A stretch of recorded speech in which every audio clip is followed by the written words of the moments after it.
85% da mulher fica igual a mãe. O produto do seu casamento é mais ou menos a imagem do seu pai casado com a sua sogra. Pensa nisso, senão você não casa.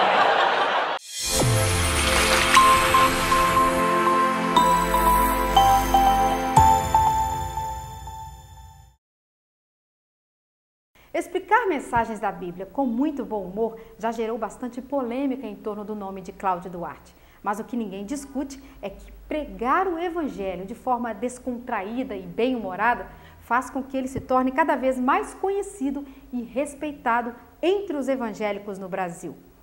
Cláudio Duarte é referência em assuntos voltados para a família e recentemente ele esteve em Vitória, no Espírito Santo, e recebeu a equipe de comunhão. Confira. O senhor mantém seu foco no Ministério das Famílias. Qual o maior problema das famílias hoje?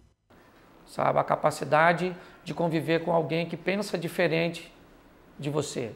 Esse é o grande conflito das pessoas, não apenas da família, certo? Eu convivo com uma mulher que é diferente de mim, que reage diferente, certo? Às vezes o temperamento dela é diferente do meu.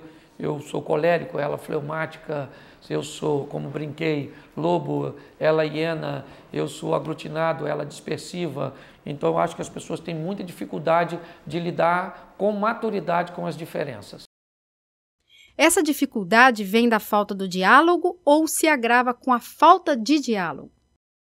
Ela se agrava com a falta do diálogo, certo? Ela não vem da falta do diálogo, não. Porque às vezes o indivíduo ele consegue manter um diálogo muito bom no ambiente que ele foi treinado, mas ele tem dificuldade de dialogar com alguém que foi treinado num ambiente diferente dele.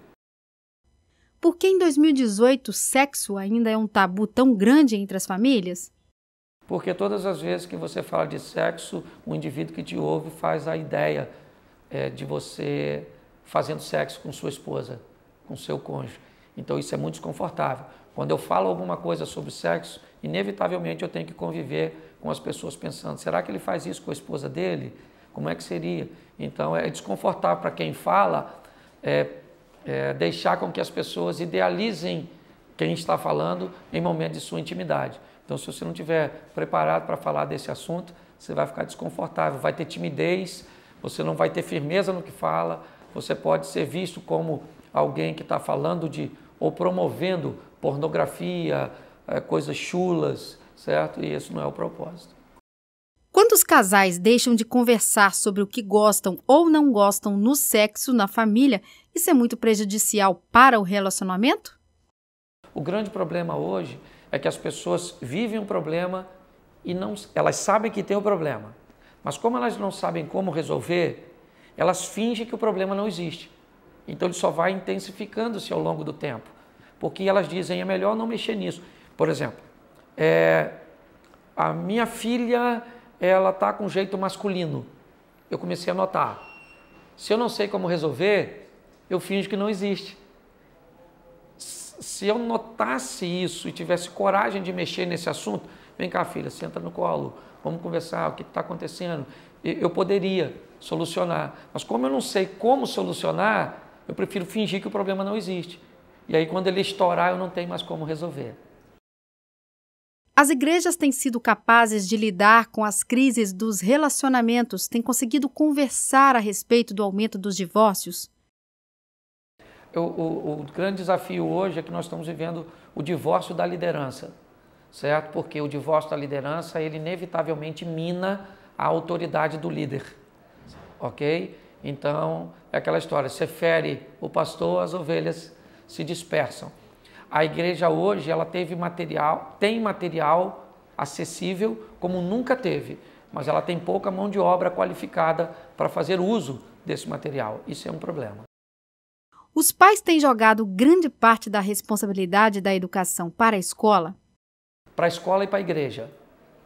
Ok? Hoje o pai agora, ele está tão ocupado fazendo tantas coisas que a escola tem que corrigir o filho, a igreja tem que corrigir o filho ou não tem que corrigir. Porque a omissão do pai, hoje o pai está tão ausente, né, os pais estão tão ausentes do convívio com os filhos, que normalmente só consegue manter esse convívio no final de semana. E no final de semana, que é o único tempo que o pai está com o filho, ele se sente desconfortável mentalmente de proibir o filho, de estabelecer limite para o filho.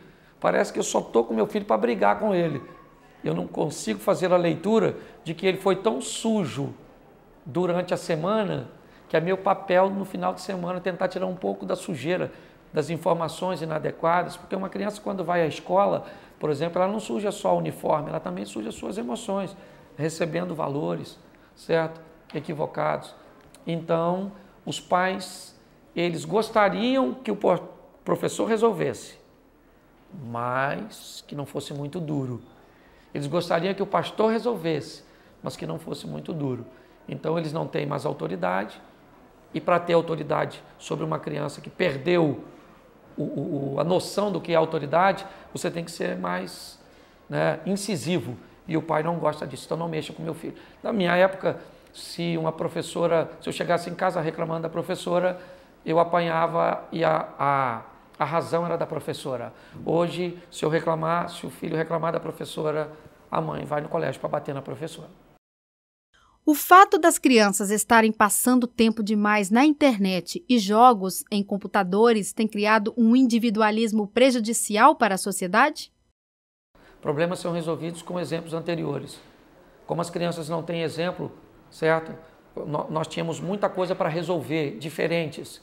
Hoje o que eu tenho é só uma coisa, o desejo de passar de nível num jogo.